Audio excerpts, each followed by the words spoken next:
تخيل معايا تكون أقوى حاكم في الإمبراطورية ويتم الغدر بيك من أقرب الناس إليك.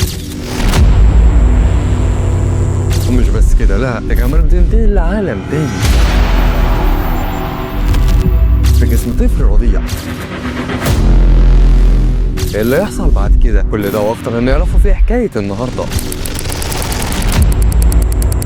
بس قبل ما ابدا انزل شجعني بلايك واشتراك في القناه، ما تنساش تفعل زر الجرس عشان يوصلك كل جديد. يلا بينا نبدا سرد الحكايه. ده هو ارثر، عيل غلبان وضعيف وعايش مع ابوه لي وامه إليز، وبنعرف اكتر عن العالم اللي انتقل ليه. دي كاسين، ودي القاره اللي عايش فيها بطلنا، واللي مكونه من 3 ممالك رئيسيه، واللي هما مملكه لينوير والتي يحكمها الالف وتقع في اعماق الغابات، ومملكه دراف والتي تحكمها الاقزام وتقع تحت الارض، واخيرا مملكه سابين والتي يحكمها البشر وهي اقصى ممالك سكان في هذه القارات. المهم بتعدي الايام وبطلنا بيتعلم الزحف، وبيقول كنت جيوش وفزت بمعارك لا حدود لها، ومع ذلك لم افتخر ابدا زي اللحظه دي. قصده يعني على قدرته على الزحف. دي انت ربنا يكون في عونك والله. وبيمشي ناحيه المرايه وبيخبط فيها، وبيبص لنفسه وبيقول ده انا طلعت موزع اهو، ده البنات خلي بالها على نفسها مني بقى. وبيعدي الوقت وارثر بينام، او ده اللي كنا فاكرينه. الصايع عامل نفسه نايم، وبيقوم كده بكل نشاط وبيقول بدأت المهمه، وبيشيل البطانيه وبيرميها، وبينزل من على السرير وبيتسحب ناحيه المكتبه، وبيدخل المكتبه فعلا وبيمسك كتاب وبيقول وقفت عند النقطه دي المره اللي فاتت، ويبدا يشرح لنا اكتر عن السحر، او بالاصح المانع. بيقول ان يمكن استخدام المانع بطرق مختلفه. التعزيز يسمح للمستخدمين التعزيز بجمع المانع المحيطه بهم، ما يتيح لهم قوه انفجاريه جباره ودفعات وخفه حركه، ومع ذلك عندها نقطه ضعف مميته واللي هي نطاقها المحدود، عكس فئه الصحراء واللي بيخرجوا المانع الى العالم الخارجي، مما يسمح لهم التحكم في الطبيعه المحيطه بهم واستخدام العناصر الاربعه. وفي معظم الحالات نجد ان الصحراء يستطيع ان يستخدم احد العناصر الطبيعيه الاربعه فقط، يعني لما يستعمل عنصر الماء او النار او الارض او الرياح. ولكن هناك فئه اخرى تدعى المحولين، والذين يستطيعون استخدام انواع اخرى من المانع، مثل والده ارثر والتي تستطيع استعمال سحر علاج فريد من نوعه. فده نوع سحر نادر جدا قادر على تلقي المانع تصليحيه فريده من نوعها. وهنا ارثر يكتشف حاجه خطيره جدا، وهي ان واحد بس من كل 100 طفل بيتولد وهو عنده قدره استخدام المانع. واول علامه بتظهر على الشخص ده هي تكوين قلب المانع، واللي في الغالب بيتكون في فتره ما بين البلوغ ولحد نهايه سن المراهقه. وارثر خد باله ان قلب المانع شبه جدا قلب الكي اللي في عالمه القديم، اي ان في عالمه القديم اي حد يقدر يكتسب قلب الكي عن طريق تدريب طاقته الداخليه بشكل مستمر. لكن في العالم ده الموضوع مختلف تماما، انت محتاج الحظ بس عشان تكتسب قلب المانع. ارثر بقى الكلام ده مش داخل دماغه، فقرر يجرب حاجه مجنونه شويه، يستخدم نفس طريقه تشكيل قلب الكي من عالمه القديم ويحاول يشكل بيها قلب المانع. بيقفل عينه وبيبدا يركز، وفجاه بنشوف شظايا صغيره من المانع جواه، ويبدا يجمعها واحده ورا الثانيه بالظبط زي ما كان بيعمل في عالمه السابق. بس في كل مره كان بيتم مقاطعته من امه. ومع مرور سنتين تبدا امه تلاحظ ان ابنها مختلف عن باقي الاطفال، كان دايما يفضل الخروج والتجول في المدينه بدل اللعب واللهو، وكمان بسبب تسلله المستمر للمكتبه علشان يدرس. لكن وسط كل ده كانت علامات القلق واضحه عليها، خصوصا انها ما كانتش قادره تعتمد على ري اللي كان مصمم يعلم ارثر القتال من اول ما اتعلم الزحف. وبعد فتره من الوقت بيلاحظ ارثر ان ابوه واحد من المعززين، بعد ما شافه هو بيركز لمده 3 دقائق كاملين قبل ما يمد جسده بالمانع اللازمه علشان يقدر يرفع شويه صخور. وفي مره من المرات واثناء ما ري كان بيتدرب عمل فوضى في حديقه البيت، فخرجت إليس تشوف ايه اللي بيحصل. وهنا ارثر استغل الفرصه الذهبيه دي ويكمل تدريبه من غير مقاطعه، ونشوف بعينينا نتيجه 2 سنين تدريب متواصل تطور حقيقي اللي وصل له ارثر، وانه بقى على وشك يشكل قلب المانع، واللي المفروض اصلا ما يتشكلش غير عند سن البلوغ. بس المفاجاه انه بينجح فعلا، مما ادى لانفجار مانع جنوني ودمر البيت بالكامل. وبيتحرك ري بسرعه جنونيه ليحمي إليس، والصدمه والخوف باينين على وشهم، وإليس بتصرخ بقى على صوتها باسم ارثر ومفكرينه انه مات. بس المفاجاه بالنسبه لهم خروج ارثر ساق سليم بدون اي خد. الواد بيتحرك كده بكل انشكاح وبيفتخر باللي عمله، بس الواد يعني مش بيلحق يفرح وبينصدم بالدمار اللي حواليه. ومن اليوم ده بدات معامله والد ارثر تتغير معاه. امه دلوقتي بتعلمه القراءه والكتابه، وابوه بيدربه على اساسيات السحر والتمارين الجسديه. وعلى الرغم من صعوبه التمارين الجسديه بسبب ضعف جسده، الا ان والده ما سابهوش واداله سيف خشبي المفروض يتمرن بيه كل يوم قبل ما يعمل اي حاجه هو عايزها. وكل اللي كان عايزه ارثر انه يكمل تعلم السحر. واثناء ما كان بيقرا في واحد من الكتب اكتشف سر كبير، وان قوه السحر بتتقاس على حسب لون قلب المانع، واللي بيبدا اسود بسبب الشوائب اللي مش نقيه في قلبه. لكن مع الوقت قلبه بيبدا يتطهر ويصبح ارقى. وترتيب قوه قلب المانع كالتالي: الاسود، بعد كده الاحمر، بعد كده البرتقاني، بعد كده الاصفر، بعد كده الفضي، والاقوى ما بينهم كلهم هو الابيض. والكل لون منهم 3 مراحل: الغامق والفاتح والشفاف، وكل مرحله بتقوي قلب المانع اكتر. بعد مرور 2 مرحلة تانية بيقرر يبعت ابنه لمدينة اكسيريوس واللي معروف عنها انها من اكبر المدن المعروفة بمدرسين المانا الاقوياء. بس إليس بترفض رفض تام، بيبدأ الخناقة ما بينهم وفي الاخر بيتفقوا انهم يروحوا سوا. لكن ارثر اتفاجئ لما عرف انهم قرروا يبدأوا رحلتهم على طول. وفي اليوم اللي بعده اتفاجئ ارثر اكتر لما اكتشف ان اصحاب ابوه كمان رايحين معاه لمدينة اكسيريوس. وفي صباح اليوم التالي ابوه بيقدم لاصحابه ادم وده ساحر معزز متخصص في استخدام الرماح، وانجيليا مشعوذة متخصصة في سحر الرياح، ودورزان مشعوذ عملاق متخصص في سحر الارض. اما بقى ياسمين فدي ساحرة تعزيز وبتستخدم الخناجر المزدوجة. واخيرا هيلين متخصص في سحر السهام. وبعد كل التعارف ده بتبدا رحلتهم على مدينة اكسيريوس، والطريق لها كان مليان خطورة. الليل طلع عليهم والمغامرين بدأوا يصطادوا الحيوانات عشان ياكلوها. وهنا هيلين بتقول بكل اندهاش ازاي طفل عنده 4 سنين حقق الانجازات دي كلها. اول لما ادم سمع الكلام ده قلب استخفاف، يعني ايه ما نلعبهاش شويه يعني ولا ايه؟ ارثر حاول يهرب من مواجهته، بيبص لابوه لا ابوه بيشاور له براسه كذا مره بس مفيش فايده. وهنا المعركه بتبدا. ارثر بيهجم باول هجمه مستخدم خبرته من حياته اللي فاتت. ادم واقف ثابت وواثق ان دي مجرد هجمات من طفل، وفجاه ارثر يختفي من قدامه ويظهر وراه في لحظه. ادم بيتصدم، بس المشكله جسم ارثر الحالي مش مستحمل سرعه وتحركات حياته السابقه وتوازنه بيختل. بيستغل ادم الفرصه دي وبيهاجم ارثر. ارثر بيراوغ بكل براعه وبيتفادى ضربات ادم بحركات ذكيه، وفي لحظه حاسمه انقض عليه ويقع على الارض. ارثر كان داخل يخلص عليه بس ادم كان متوقع الهجمه، بيمدله رجله وبيضربه. ارثر بالعافيه بيفلت منها وادم ما بيديهوش اي فرصه وبيهجم عليه. ورغم ان ارثر بيشوف الضربه جايه وهتمسح بيه الاسفل الا انه بيطلع من الهجمه سليم. تدخل العملاق وبيضرب ادم عشان حاول يحارب ارثر بجد، وادم من غير ما ينكر بيقول له انا فعلا حاربت حقيقي. وبس ريو ساله ايه طرق التدريب الشيطانيه اللي استخدمتها عليه عشان يبقى بالقوه دي. وصل ظهور للكل، والمشكله ان ري اكتر حد مندهش اساسا وبيقول له انا ما علمتوش الحركات دي ابدا. ارثر بيحاول يلحق الموقف وبيقول لهم انا اتعلمتها من الكتب. الكل بيتحمس وبيطلبوا منه يعلمهم اللي يعرفوا. حتى ايه في حقكم يا رجاله لما تطلبوا من طفل 4 سنين يعلمكم؟ وبعد مرور كام يوم هيلين وادم وري تقنيتهم اتحسنت بشكل واضح. التحسن اللي اخدوه بسبب تقنيات ارثر. بس ياسمين كانت فوق كل توقعات ارثر لدرجه انها اتعلمت طريقه جري نفسها وبيكملوا الرحله. وياسمين بتضغط على ارثر انه يعلمها اكتر، وارثر مش بيديها اهتمام بيكمل قراءه في كتابه. وفجاه قطاع طرق بيهجموا من فوق الهضاب. انجيلا تتحرك فورا وتغلف العربه بسحر الرياح تحميها من وابل السهام. المغامرين بيحاولوا يردوا الهجوم بس المشكله انهم محاصرين من كل اتجاه. وفي اللحظه دي مجموعه من قطاع الطرق تبدا تتسلل ناحيه العربه وهدفهم كان واضح، يسرقوا كل اللي في العربه. الهجوم بيبدا واحد ورا الثاني. ارثر بيحاول يقاتل معاهم وفجاه واحد منهم متسللين حاول يضربه من وراه في ظهره ولكن بيتنقص في اخر لحظه. وفي نفس الوقت بقى المغامرين كل واحد داخل معركته ضد خصمه. بس ياسمين كانت الاصعب. خصمها بيستخدم هجمات صوتيه بعيده المدى وهي معتمده على خناجر قريبه المدى. ارثر بيقف وبيفكر، بيحاول يطلع بحل عشان يساعد بيه ياسمين. وفجاه بنشوف ريو وهو بيتحدف على العربه وهو بياخد انفاسه الاخيره بعد ما خسر من قائد قطاع الطرق. إليس بتجري عليه وبتحاول تعالجه بس لسبب غريب قدرتها العلاجيه مش شغاله بشكل كامل. رغم كده بيطمنهم ان الجرح مش مميت وبيبص لارثر وبيقول له خد امك واهربوا من هنا اول ما تخلص علاجي. وبيكمل كلامه وبيقول لارثر انا عارف انك تقدر تقاتل، انا هسيب حمايه امك عليك يا ارثر وحمايه الطفل اللي داخلها. وايوه يا جماعه إليس طلعت حامل. الكلام بينزل على ارثر زي الصاعقه واللي هو ام حامل. ومن امتى الكلام ده؟ ابوي بيقول له انا كنت عايز اعرفك بس الوقت ما كانش مناسب. وبيكمل كلامه وبيقول له بكل حزم يلا اهرب من هنا دلوقتي علشان اذكره هيبقى عليا وانا بقاتل. وارثر بيقول له افتكر انك مخلف راجل. الاب بيفرح لما بيسمع الكلام ده بيقول له بعتمد عليك يا بطل. وارثر بياخد امه وبيحاولوا يهربوا. فجاه واحد بيهجم عليهم وبيجي ادم في اللحظه المناسبه بيقول له ارثر سيب ده عليا اهرب من هنا حالا. لكن ارثر مش بيلحق يهرب وبيجي شخص تاني وبيهاجمه بسهم مقاتل.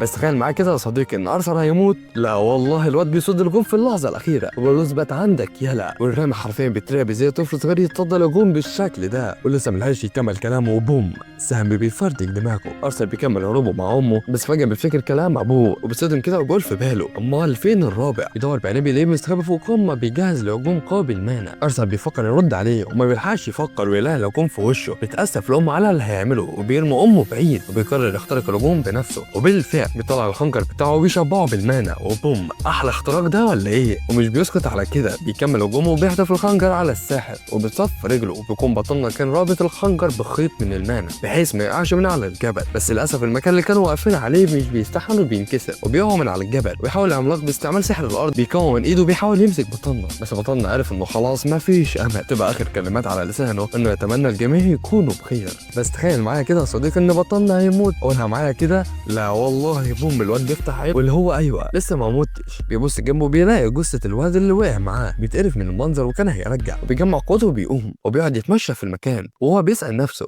هو عدى وقت قد ايه من ساعة ما كان مغمى عليا، وفجأة بيسمع صوت وبيترعب من مصدر الصوت وبيفكر ان الصوت خارج من الجثة، بس الصوت بيكمل كلامه وبيقول له ما تقلقش الجثة ميتة. بيكمل كلامه وبيقول له لو عايز تعرف اهلك لسه عايشين ولا ماتوا او عايز ترجع عليهم اتبعني. ارثر بيفكر شوية وبيلاقي انه مفيش خيار تاني، فبيقرر يتبع الصوت لحد ما بيوصل لكهف كده. انا مصدوم بصراحة انك وصلت لحد هنا من غير ما يحصل لك حاجة. بيرد عليه بطلنا وبيقول له كنت عايزني اموت ولا ايه؟ الصوت مش بيديله اهتمام وبيقول له هتلاقيني جوه. بيدخل بطلنا فعلا وبيفضل مكمل داخل الكهف، بس فجأة المكان تحت رجل الواد بينكسر وبطلنا بيقع من على ارتفاع عالي، اللي هو الواد حالف انه يموت وينهي المنهوة من قبل ما تبدا. الواد لسه بيقوم وبينفض هدومه، وهنا كانت الصدمه الكبرى. طلع الصوت اللي كان ماشي وراه كائن مرعب بكل ما تحمله الكلمه من معنى، وبيتكلم بالكائن ده وبيقول له اتقابلنا اخيرا يا ارثر. وبيقوم من مكانه وبيقرب على بطلنا، والواد فاتح له بقه يجي 3 متر لقدام. بكلامه الكائن المجهول ده هو بيمد له ايده وبيقول له لو فضلت فاتح له بقك كده فخلي بالك لا ينكسر. الواد بيسمع الكلمتين دول ما بيستناش، بيشد البلاستر على طول. بيكلموا الكيان ده وبيعرفوا ان هياخد شويه وقت علشان يفتح له شق فراغي يرجعه لبيته، وبيعرفوا اكتر عن المكان اللي هم فيه ده. عندك هنا نباتات تقدر تاكل منها لحد لما تيجي تمشي. بطلنا بعد لما يسمع الكلمتين دول وبيعرف انه مش هيعمل فيه حاجه بيشكره، والواد يا عيني مش قادر يسند طوله وبيروح وبيمسك الفاكهه وبياكل منها. وبيتكلم مع الكيان ده وبيطلع انثى واسمها سيليفيا، وبيقعد ارثر يسالها شويه اسئله، واللي هو المكان اللي وقعت فيه ده كان فين، وليه انت عايشه هنا لوحدك، وجيتي منين، والكلام ده كله. بترد عليه سيليفيا وبتقول له بخصوص السؤال الاول، المكان اللي صحيت لقيت نفسك فيه ده دي منطقه ضيقه جدا وتقع بين منطقه الوحوش وغابه إيشير، وبتعرفوا انه مفيش حد عارف المكان ده، والسبب انها كانت بتتخلص من اي حد بيقرب منه، وانت اول واحد تدخل المكان ده وكمان تيجي وتقعد معايا، فخف علينا اسئله شويه. الواد بيحاول يطول الموضوع كده وبيضحك وبيقول لها اعمل لك شيء، وبتكمل سيليفيا كلامها وبتقول له بخصوص سؤالك التاني فبكل بساطه عندي اعداء كتير وعايزين الحاجه اللي معايا. ارثر فضل واخده ورا مصنع الكراسي وعايز يعرف مين الاعداء اللي مخلين شخص بالقوه دي خايف منهم وايه اصلا الحاجه اللي معاه، وبتقاطع تفكيره سيليفيا وبتقول له بخصوص سؤالك التالت فالجرح ده بسبب معركتي الاخيره مع اعدائي. وبتكمل كلامها وبتقول بخصوص اني انقذتك فده عشان عجبتني شجاعتك، واللي هو اكيد مش من الكاتب يعني. وبتقول لارثر انا كده جاوبت على اسئلتك، حل عن دماغي بقى لاني رايح انام. وبتعرفه انها هتبدا شغل على الشق الفراغي بكره. الواد طبعا بيفرح وبتكمل كلامها وبتقول بخصوص عائلتك واصدقائك فهم بخير.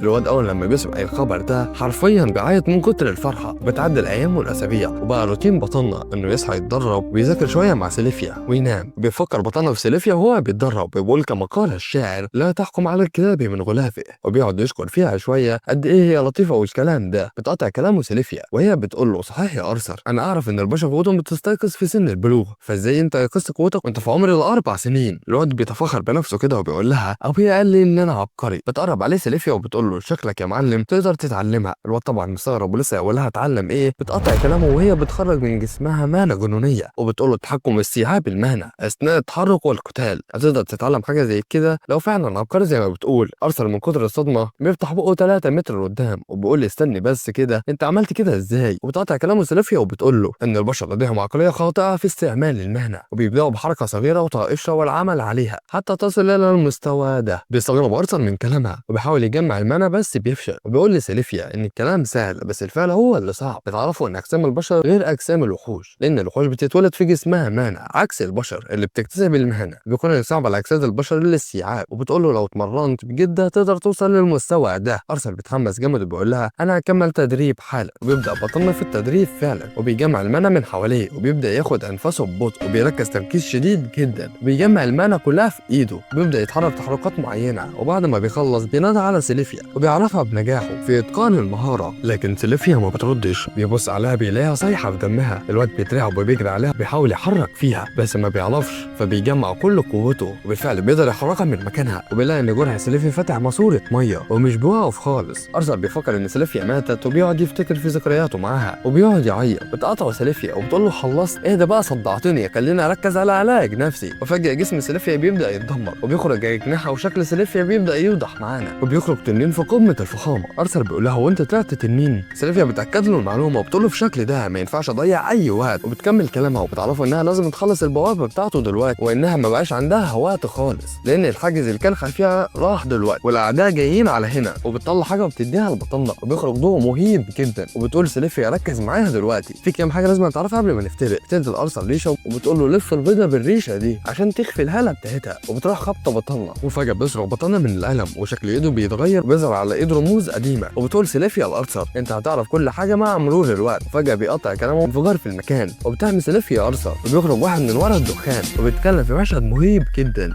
ليدي سيليفيا شكل جرحك بيتلائم، انت بالفعل عملت لينا مشاكل بعد اختبائك في الكهف. بس سيليفيا ما بتدوش فرصه تكمل كلامه، وبتستخدم مهاره بتوقف بيها الوقت وبتوجه كلامها لارثر وبتعرفه ان هي كانت مأخراه في الكهف عشان كانت حابه تقعد معاه وقت اطول. وبتقول له بس عندي طلب اناني اخير يا ارثر. الواد بيقطع كلامها وبيقول لها سيبك من الكلام ده، تعالى خش معايا البوابه. بترد عليها سيليفيا وبتقول للاسف مش هقدر، وبترميه جوه البوابه والبوابه بتتقفل. اما خارج الكهف بقى كان ارثر نايم وبيفكر في كل اللي حصل له وبيصرخ من كتر القهر اللي جواه. وصل ذكريات بطلنا بيسمع صوت سيليفيا تاني، ولكن في الواقع بيطلع تسجيل صوت منها. بتعرفوا انك ادام بتسمع تسجيل الصوت ده يبقى انت خرجت من الكهف وعرفت هويتي الحقيقيه. كمل كلامها وبتقول له يمكن المكان غير مناسب للحقيقه الكامله، وان جسدك هو في الواقع جسد طفل عمره 4 سنين، وفي حين ان القلب المعنى بتاعك وصل لمرحله الاحمر الداكن، فانت مش قوي كفايه. والحاجه اللي نسيت اقول لك عليها انك غرست ارادتي الفريده عليك. ارادتي دي هتساعدك بشكل كبير في التطوير المستقبلي بتاعك. وبتكمل كلامها وبتقول له انا عارفه شعورك دلوقتي بس ما تخليش المشاعر تاثر على هدفك الحقيقي. ما تنساش انك عندك عيله واصدقاء مستنيين عودتك. اما دلوقتي فما فيش حاجه اقدر اقول لك عليها اول لما يوصل جوهر المعنى بتاعك الا المرحله البيضاء. هتسمع مني كمان رساله تشرح فيها كل حاجه. فلحد اليوم ده انا مستنياك يا ملك جري. بطلنا بينصحك من لعبته، فايه اللي هيحصل بعد كده؟ وهل بطلنا هيعرف يرجع لاهله ولا لا؟ وايه المغامرات اللي مستنيانا مع حكايه الامبراطور المعارك ارثر؟ كل ده واكتر نعرفه في الاجزاء اللي جايه. فما تنساش الاشتراك الاسطوري واللايك الرايق، وسلام سلام سلام.